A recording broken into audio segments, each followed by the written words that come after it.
Hello everyone! So ayan na ang ating community fish tank, 'di ba?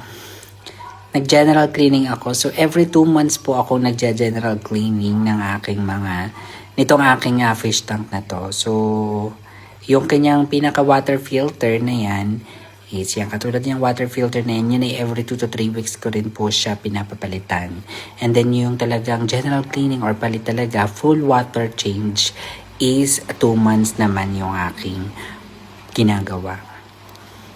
So, bali 4.5 years na rin yan, itong aking mga isda na yan, 'di ba?